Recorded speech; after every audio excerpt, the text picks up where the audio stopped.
Térakh est un lointain descendant de Sem, l'un des fils de Noé.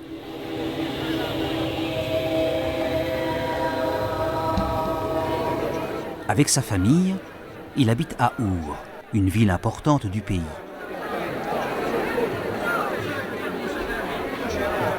L'un de ses fils, Abram, s'est marié avec une ravissante femme du nom de Sarah.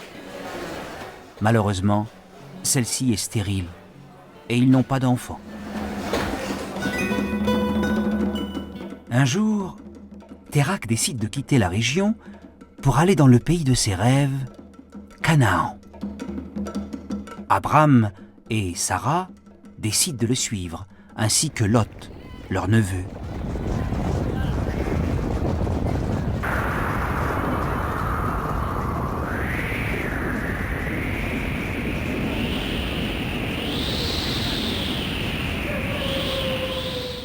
Mais le voyage est long. Et finalement, toute l'équipe s'installe dans la ville de Charan.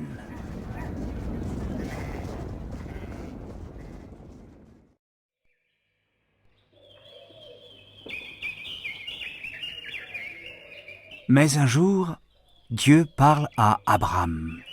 « Quitte cette région et va dans le pays que je te montrerai.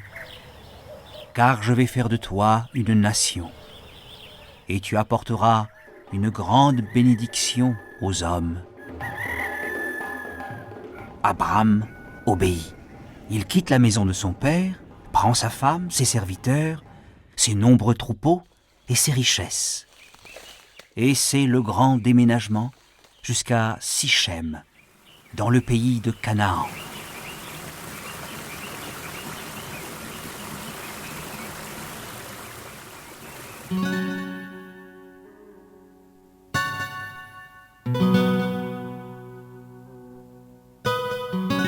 Mais cette nouvelle région n'est pas aussi fertile. Abram et Lot ont de nombreux troupeaux et doivent se séparer. Lot, subjugué par l'abondance de la plaine du Jourdain, choisit de s'installer à Sodome. Mais les habitants de cette ville sont violents et méchants.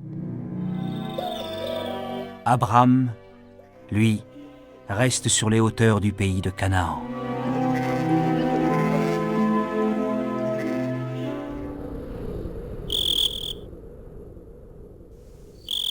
Dieu parle une nouvelle fois à Abram.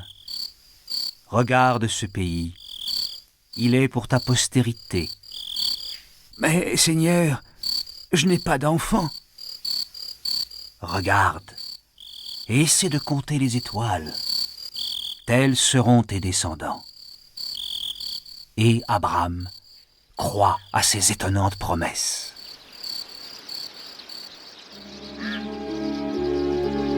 Cependant, Sarah se fait vieille et pense qu'elle n'aura jamais d'enfant. En désespoir de cause, elle propose sa servante à son mari. Celle-ci devient enceinte et accouche d'un fils, Ismaël. Ce succès de la servante apporte pas mal de discorde.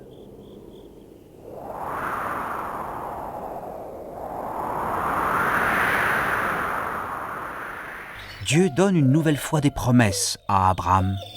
« Désormais, tu t'appelleras Abraham, car tu seras le père d'une multitude. » Et Dieu donne le signe de la circoncision. Quelque temps plus tard, 3 étranges visiteurs confirment que Sarah aura bientôt un fils. Sarah prend cela pour une plaisanterie. Les envoyés de Dieu annoncent aussi que la ville de Sodome va être détruite à cause de sa méchanceté. Abraham supplie Dieu d'épargner les habitants. Dieu promet de faire grâce, pour autant qu'il trouve 10 justes dans la ville.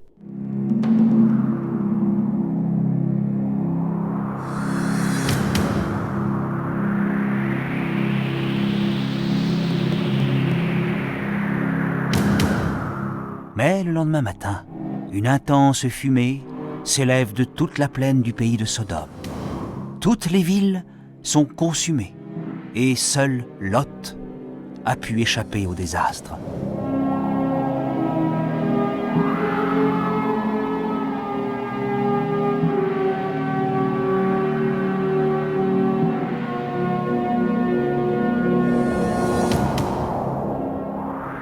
Une année passe.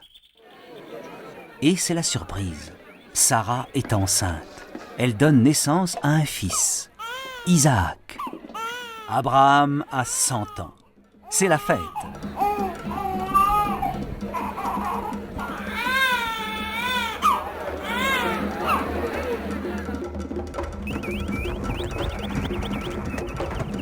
Un jour, Dieu le met à l'épreuve. Abraham, prends ton bien-aimé fils unique et offre-le en sacrifice sur l'une des montagnes de Morija. Abraham est déchiré, mais il croit à l'amour et à la fidélité de Dieu. Il prend son couteau et emmène son fils sur la montagne.